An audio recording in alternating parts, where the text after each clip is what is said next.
Hello students, हम कर रहे हैं एसएसटी क्लास 8 का मिड टर्म एग्जाम 2024-25, जिसका सेक्शन ए हम पहले ही कर चुके हैं। अब हम करेंगे, इसका सेक्शन ए हमने कर दिया है। अब हम सेक्शन बी करेंगे हिंदी मीडियम का। इंग्लिश मीडियम की नेक्स्ट वीडियो बनेगी। चलिए जल्दी से करते हैं हम section B Hindi medium social science class 8 SST class 8। सारे क्वेश्चन 2 मार्क्स 3 मार्क्स और 5 मार्क्स के होंगे, तो बड़े ही क्वेश्चन सारे करे जाएंगे। चलिए स्टार्ट करते हैं। खंड ख का फर्स्ट क्वेश्चन है, जिसमें आपसे पूछा गया है चावल उत्पाद के लिए आवश्यक भौगोलिक परिस्थितियां क्या है। यानी जहां चावल का हम उत्पादन करते हैं वहां की जमीन कैसी होनी चाहिए, वहां की जलवायु कैसी होनी चाहिए, उनकी भौगोलिक परिस्थितियों के बारे में पूछा गया है। तो चावल उत्पादन के लिए आवश्यक भौगोलिक परिस्थितियां है। पहला, उच्च तापमान, यानी वहां पे टेम्परेचर ज्यादा होना चाहिए। तापमान कैसा होना चाहिए? उच्च होना चाहिए। दूसरा, अधिक आर्द्रता एवं वर्षा, यानी हवा में वहां पे क्या होनी चाहिए? नमी होनी चाहिए। और बारिश भी होनी चाहिए, ताकि चावल की खेती के लिए पानी की जरूरत होती है, तो क्या होनी चाहिए? वर्षा भी अधिक होनी चाहिए। तीसरा, जलोढ़ मिट्टी, और मिट्टी वहां की कैसी होनी चाहिए? जलोढ़ होनी चाहिए। ठीक है, तो आप ऐसे 3 पॉइंट आप लिख सकते हैं। तो उच्च तापमान, इसके बाद आप लिख देंगे कि जैसा कि हम जानते हैं कि चावल की खेती के लिए जो भौगोलिक परिस्थिति है उसमें तापमान जो है हमेशा उच्च होना चाहिए। दूसरा हम लिख देंगे कि चावल के उत्पादन की लिए भौगोलिक परिस्थिति में अधिक आर्द्रता एवं वर्षा होनी चाहिए। तीसरा, चावल की खेती के लिए जलोढ़ मिट्टी होना अनिवार्य है, क्योंकि जलोढ़ मिट्टी के द्वारा चावल की खेती करना जो है वो आसान हो जाता है। और आप इसके अलावा और भी लिख सकते हैं कि वहां पर क्या होनी चाहिए? अच्छी प्रकार की, हम कह सकते हैं, खाद भी होनी चाहिए। उसके अलावा अब बोल सकते हैं हम ट्रैक्टर के द्वारा, आधुनिक उपकरणों के द्वारा भी खेती हो सकती है। तो मैंने आपके यहाँ पे पॉइंट लिखवा दिए, आप इसको डिटेल कर लेंगे। 2 मार्क्स का क्वेश्चन है ये। क्वेश्चन 2 मार्क्स का क्वेश्चन है। कितने मार्क्स का क्वेश्चन है? 2 मार्क्स का। नेक्स्ट क्वेश्चन करते हैं। नेक्स्ट क्वेश्चन है हमारा क्वेश्चन थर्ड है। क्वेश्चन थर्ड में पूछा है, भारत में अंग्रेजी शासन को बढ़ाने में विलय की नीति का महत्व बताइए। तो विलय की नीति, अंग्रेजों ने एक विलय की नीति रखी थी। विलय की नीति क्या थी? विलय की नीति यह थी कि सभी जो भी छोटे मोटे राज्य थे उनको क्या करा जाए? ब्रिटिश सरकार के अधीन कर दिया जाए। यानी जो ब्रिटिश सरकार है, विलय, विलय का मतलब ब्रिटिश सरकार एक ऐसी नीति लाएगी जिससे क्या करेगी? जो छोटी रियासतें थी उनको अपने अंदर जोड़ लेगी। तो उसे क्या बोला गया? विलय की नीति। और विलय की नीति कब किन्होंने स्टार्ट करी थी? अंग्रेजी शासकों ने। तो इसका आंसर है, विलय की नीति लॉर्ड डलहौजी द्वारा अपनाई गई। विलय की नीति किसने अपनाई थी? लॉर्ड डलहौजी ने अपनाई थी 1848 में। 1848 से 1856 के बीच गवर्नर जनरल बने। जो लॉर्ड डलहौजी थे वो 1848 से 1856 तक क्या बने? अंग्रेजों के क्या बने? जनरल, गवर्नर जनरल बने। और भारत में उन्होंने गवर्नर जनरल के रूप में काम किया। तो उन्होंने कौन सी नीति अपनाई? विलय की नीति अपनाई। यह सिद्धांत इस तर्क पर आधारित था कि अगर किसी शासक की मृत्यु हो जाती है और उसका कोई पुरुष वारिस नहीं होता तो उसकी रियासत हड़प कर ली जाएगी, यानी कंपनी का भूभाग का हिस्सा बन जाएगा। झांसी की रानी का जो युद्ध हुआ था वो इसी विलय की नीति के ऊपर हुआ था, क्योंकि झांसी की रानी का कोई पुत्र नहीं था, जिसके कारण बोला गया था कि जो झांसी है वो अंग्रेज उसे हड़प लेंगे। यानी किसी शासक की अगर मृत्यु हो जाती है और उसके बाद जो उसके वंशज हैं, अगर उनमें कोई भी पुरुष नहीं है, तो वो जो राज्य किसका हो जाएगा? अंग्रेजों का हो जाएगा। उसी को बोला गया विलय की नीति। ठीक है, तो विलय की नीति के तहत क्या था? अंग्रेजों ने एक ऐसी नीति बनाई कि जिसका शासक पुरुष नहीं होंगे, उनकी जो राज्य है वो, या जो भी उनकी और रियासतें हैं, वो कौन ले लेगा? अंग्रेज ले लेंगे। सिद्धांत के आधार पर एक के बाद कई रियासतें, जैसे सतारा, सबलपुर, ये एग्जाम्पल है, इन रियासतों को अंग्रेजों ने क्या करा? हड़प लिया। तो ये बहुत ही इंपॉर्टेंट क्वेश्चन है, वेरी इंपॉर्टेंट क्वेश्चन है। विलय की नीति ये पेपर में आया है अभी भी।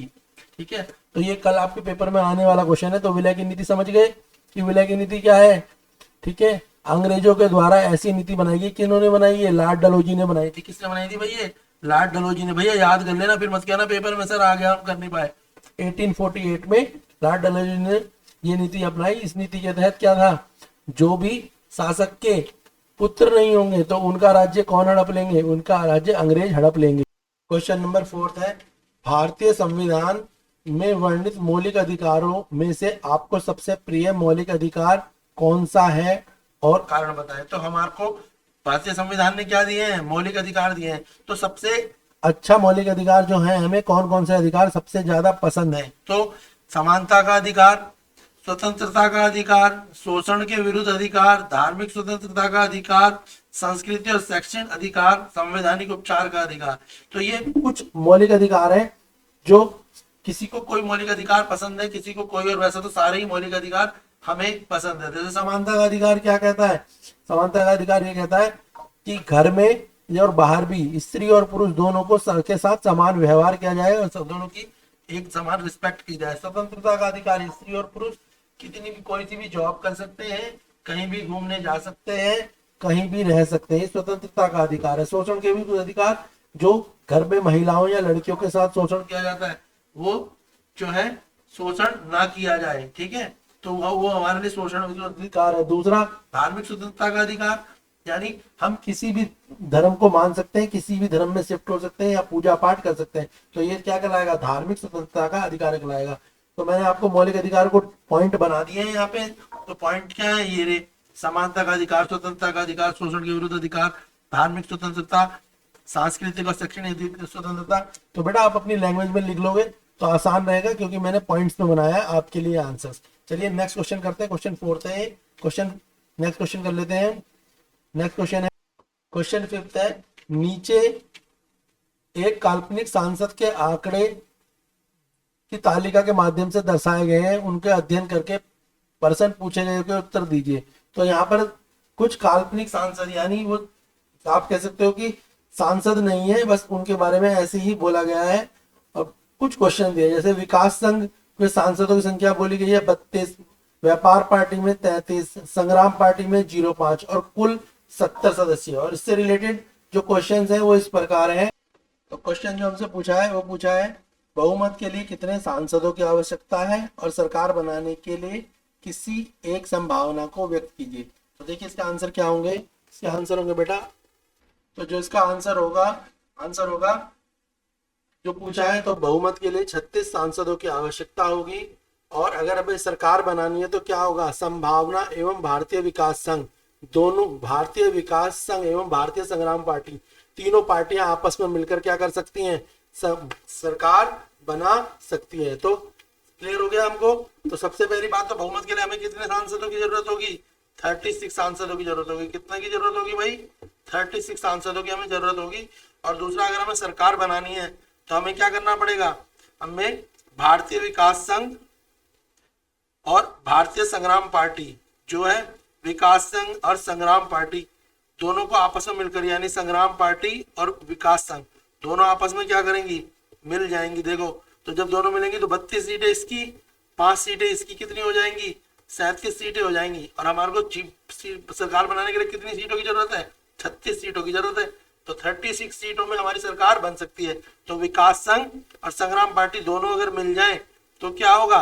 सरकार बन जाएगी। या व्यापार पार्टी और संग्राम पार्टी मिल जाए, अगर ये दोनों भी मिलेंगी तो क्या होगा? तब भी सरकार बन जाएगी। मतलब कोई भी दो पार्टियां मिलकर सरकार बना सकती हैं। ये तो पता है ना, एक पार्टी कोई ना कोई अपोजिशन में होती है। तो मिनिमम सीटें 36 चाहिए, और यहाँ पे इन दोनों को मिलाकर क्या हो रही है? या तो 37 सीटें बन रही है या 38 सीटें बन रही है। तो दोनों से कॉलोजन होके, इसे क्या बोलते हैं? कॉलोजन गवर्नमेंट। तो इससे क्या होगा? सरकार बनाई जा सकती है। नेक्स्ट क्वेश्चन देखेंगे। नेक्स्ट क्वेश्चन है 3 मार्क्स का। क्वेश्चन में पूछा है, मृदा संरक्षण के कोई 3 उपाय बताओ। मृदा संरक्षण का मतलब है बेटा मिट्टी से। तो जो हमारी मिट्टी है जिससे हम खेती करते हैं उसे बोलते हैं मृदा, ठीक है। तो बोला है मृदा, यानी मिट्टी को किस तरीके से बचाया जा सकता है, उसका संरक्षण किया जा सकता है। संरक्षण मतलब बचाना। क्यों करेंगे भाई संरक्षण? संरक्षण करेंगे, अगर मिट्टी को हम ठीक रखेंगे तो हमारी खेती अच्छी होगी। खेती अच्छी होगी तो हमारे देश में खाने की कमी नहीं होगी। हरित क्रांति कब आई? हरित क्रांति आने का क्या पर्पज है? हरित क्रांति से पहले देश में क्या था? गेहूं की कमी थी, चावल की कमी थी, तो विदेश से खाना मंगाते थे। और एक बार तो ऐसी परिस्थिति हो गई थी कि लोग एक टाइम खाना खा के भी अपना समय गुजार रहे थे, ठीक है।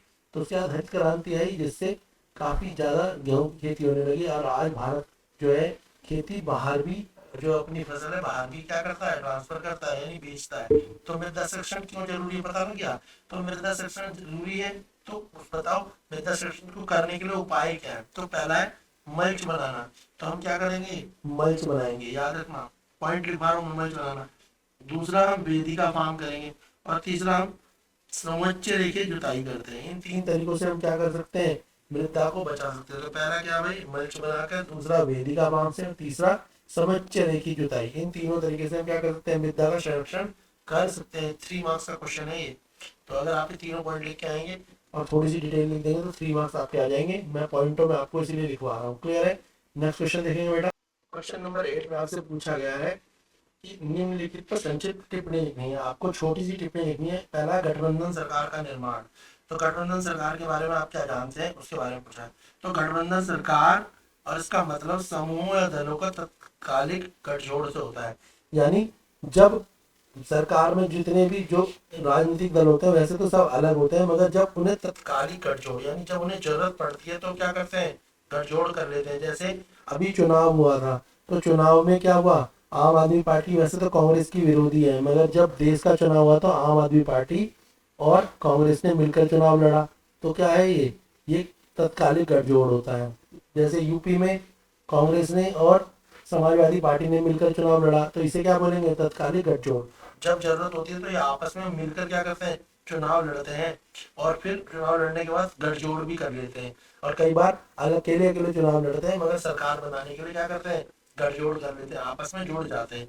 तो गठबंधन सब का इस्तेमाल चुनावों के बाद किसी भी दल का बहुमत न मिलने की स्थिति में बनने वाले गठजोड़ के लिए किया जाता है। यानी सपोज करो चुनाव जो है 500 सीटों पे चुनाव हुआ, और 500 सीटों पे चुनाव में 250 सीटें लानी है।